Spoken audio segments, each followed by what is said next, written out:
Okay, in this video, we're going to talk about sigma notation, which is something we're going to work with as we've seen, we've been adding up areas of rectangles, and sigma notation is a convenient way to express sums. So let's just get comfortable with this sigma notation. So this is the summation k equals 1 to 4, 3k plus 2. This tells me I'm going to start by plugging in 1 for k. That gives me 3 times 1 plus 2. Then k switches to 2. 3 times 2 plus 2. K becomes 3. And then this tells me to stop when k is 4. 3 times 4 plus 2. What I am more interested here is not necessarily, of course, this will add up to a number, but I'm more interested in showing you sort of the properties of summations. So the way we add numbers, we know what we could do is we could take the 3 times 1, the 3 times 2, the 3 times 3, the 3 times 4, factor out a 3 from all of those terms, and that would leave me with just 1 plus 2 plus 3 plus 4. And we could take all of these 2's and just group those together. Thinking of it that way, we could rewrite this now as 3 times the summation from 1 to 4 of just k. Right? Think about that. That gives you 1 plus 2 plus 3 plus 4. And then here, this is the summation from 1 to 4. You're just always adding 2, right? You're adding 2 to itself 4 times. So the takeaway here is if you get a summation, if you have a constant times your variable, you can factor the constant out. And if you're adding, you can split this up into 2 sums. Okay. So next example, the summation from 1 to 5, 4k squared plus 2k. Let's go straight to splitting it up. And here we can take out the 4 from the first term, and we can factor out the 2 there. And the summation from 1 to 5 of k squared is the sum of the first 5 perfect squares. And then this would be 2 times 1 plus 2 plus 3 plus 4 plus 5. Again, I'm not so interested in the sum right now, but at some point we will be. And this isn't too hard to add up, but what if my summation went from 1 to 50 or something like that? I wouldn't want to add up all of those numbers. So there are some sum formulas that can make our life easier for adding up numbers. Let's start with this. The summation from 1 to n of just k, which is the sum of the first n counting numbers. There's a nice way to think about this to get the sum. If I add the first and the last term, if I group those together and then work inward, 3 plus n minus 2, notice I keep getting n plus 1's. So how many n plus 1's will we get? Well, there'll be half, right? If there's n numbers and I'm pairing them, then I'm going to have n over 2 groups of n plus 1. So the summation from 1 to n of k, the sum of the first n counting numbers is n times n plus 1 over 2. Okay. Another formula, hang on. Before we get to another important formula, we need to understand what we mean by a telescoping or a collapsing sum. If you get a sum that has this form, like let's say 1 to 99, there's a bunch of terms there, but I have the square root of k plus 1 minus the square root of k. Notice what happens if I start plugging in numbers. I get root 2 minus root 1 when k is 1. When k is 2, I get root 3 minus root 2, root 4 minus root 3. And you start to see that a bunch of terms would cancel out, right? Root 2, negative root 2, root 3, negative root 3. So if I skip all the way to the end, let's start with, let's say k was 98. I would get root 99 right here minus root 98. And then finally, if k is 99, I get root 100 minus root 99. So we can see that there would be 2 terms that would be left over after all the canceling. And so it would just end up being root 100 minus root 1, which is 9. Okay, so this is what's meant by a telescoping or a collapsing sum, right? All the terms collapse to just give you 2 terms. Here's another one. 1 over k plus 1 minus 1 over k. If you start expanding out the terms, you'll notice that a bunch of terms just start to cancel with each other, which leaves us with just a -1 here and 1 over 50 on the last term. And so my sum of all those numbers is just going to be 1 over 50 minus 1. We need this because the only way, I shouldn't say the only way, a common way to find a formula for the sum of the first n perfect squares is to use a telescoping sum.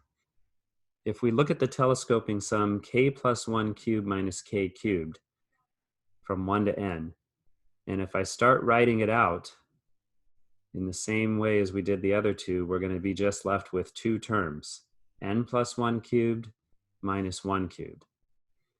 Now, if we take the left-hand side, the summation, and we actually FOIL this out, okay, we'll see that the k cubed terms cancel, and I'm left with 3k squared plus 3k plus 1.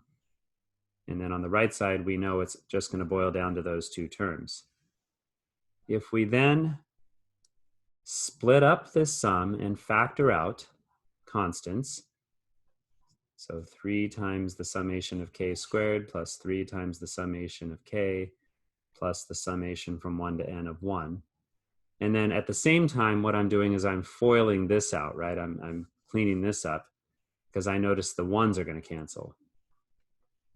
Well, we know the summation from 1 to n of 1 just means you're adding 1 to itself n times, so that's going to be n. We just worked out a formula for the summation from 1 to n of k. That's n times n plus 1 over 2. There's a 3 in front.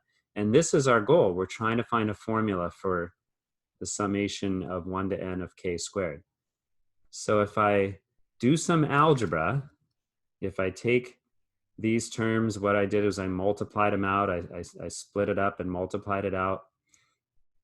Move everybody over, divide by 3. Okay, you should fight through the algebra, make sure you can get the same answer. We finally get an answer of,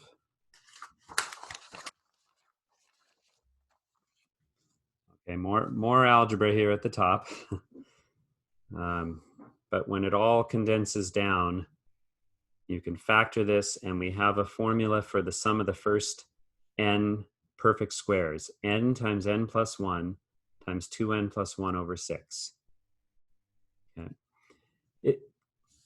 It's probably good to see the derivation, probably more important at this point to actually know that formula. I'm not sure that anybody would make you derive that, but it is good to know where that comes from.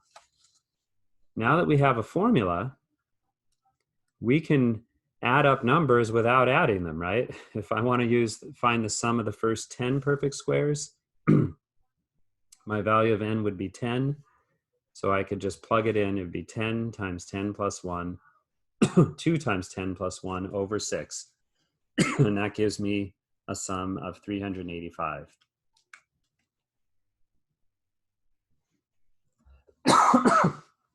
If you want to find the sum of the first 20 terms,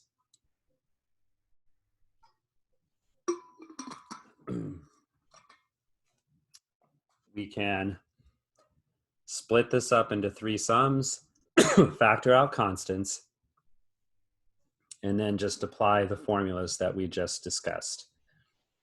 Value of k is 20, so it's 20 times 21, and then it's 2 times 20 plus 1, which is 41. Okay, and you get a sum. Just in case, just for your information, there is a formula for the sum of the first n perfect cubes, and there's also one for the first n perfect fourths and fifths. But this one is sometimes discussed in 21C, and it is kind of easy to remember. Notice the inside is just the sum of the first n counting numbers, so it ends up being that squared. And if you're curious, you can derive this formula in a similar fashion to how we derived the sum of the first n perfect squares using the telescoping sum k plus 1 to the 4th minus k to the 4th. Okay. Now, one of the things you're probably wondering, why do we want all of these formulas? Well, if we revisit our approximating sums that we were discussing in the previous video, we wanted to find the area under square root of x from 0 to 16. You can use 4, let's say we use 4 rectangles and right endpoints. Remember, when you add these rectangles, we're always adding an f of c sub k. That gives us the height of the rectangles, and you're multiplying by, okay, the widths of the rectangles, which is always a certain x value minus a certain x value, right? If I want to find the width between here, I'd go 12 minus 8. I'd go c sub 3 minus c sub 2, or x sub k minus x sub k minus 1. And that's called a Riemann sum. We've already done this on the previous video, so I'm going to just go to the answer. That gave us 49.2 if we work it out, which is, back on your picture, clearly a very poor estimate, right? It's an estimate, but it's not very accurate. You can see how much we've overestimated the area. So the big question is, how do we get our approximation to be closer to the actual exact area? And maybe intuitive, you would want to use more rectangles, right? And so on the next page, if you used 8 rectangles in there, you can tell that the amount of overlap for my rectangles is getting smaller, right? There's more rectangles, but the amount each one overshoots the curve is getting smaller and smaller. Now we have n equals 16. Very small overlap for these rectangles, a little bit bigger here, but hopefully you'll agree that the total amount of overlap as n gets bigger gets smaller and smaller and smaller. So as n increases and the rectangles get more narrow, the error of our area approximation decreases. So to get the exact area, which is what our goal is, we want to be exact here, we need 2 things. One is probably not surprising. You need an infinite number of rectangles. But maybe a little more surprising is we also need to have the widths of our rectangles approaching 0. And on a previous video, we defined the norm of the partition to be, it's like a double absolute value of p. That's called the norm of the partition, and it's defined to be the width of your widest subinterval. Okay. But now, if you think about it, if the widths of all your rectangles get infinitely thin, that kind of implies that n would approach infinity. Okay. I have a picture here. Yeah. Let me start here. Why do we want to have the norm go to 0? Because if I was interested in the area under this graph from 0 to b, if I've got one wide rectangle, I could still fit an infinite number of rectangles between here and here, but that's not going to give me the exact area because of this guy, this rectangle right here. So that's why we need to have all of the rectangles, even your widest one, we need to have the width of that go to 0, okay? And if that's true, that will mean n goes to infinity. And that leads us to this definition then. The limiting Riemann sum. Limiting Riemann sum. If we're going to calculate a Riemann sum for rectangles, we would take the limit as the norm goes to 0 of your Riemann sum formula. And if it's really the exact value, if we really have taken the limit, then we're going to define that to be the integral from a to b of f of x dx. Okay?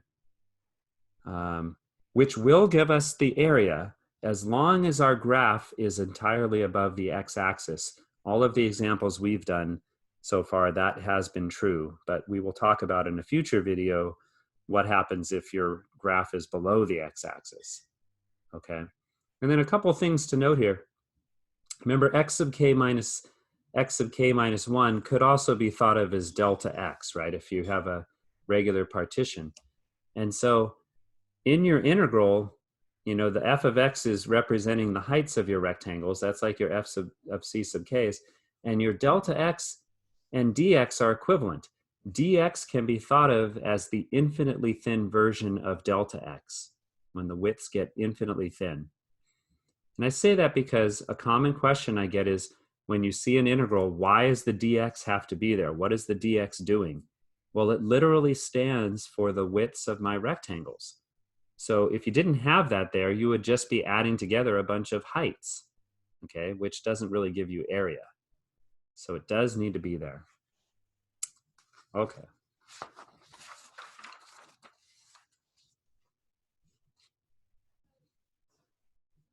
Now the challenge we're going to have, okay, we've specified the conditions and the notation for a limiting Riemann sum. The challenge we are now faced with is to evaluate a definite integral. To get the exact Riemann sum, we have to find a way to add the areas of an infinite number of rectangles. That seems like a very daunting task. Well, fortunately, the formulas that we worked out at the beginning of this video are going to help us. And on our next video, I'm going to show you how to evaluate a definite integral and get the exact value, which means we're really going to be finding out how to add up an infinite number of rectangles. Okay.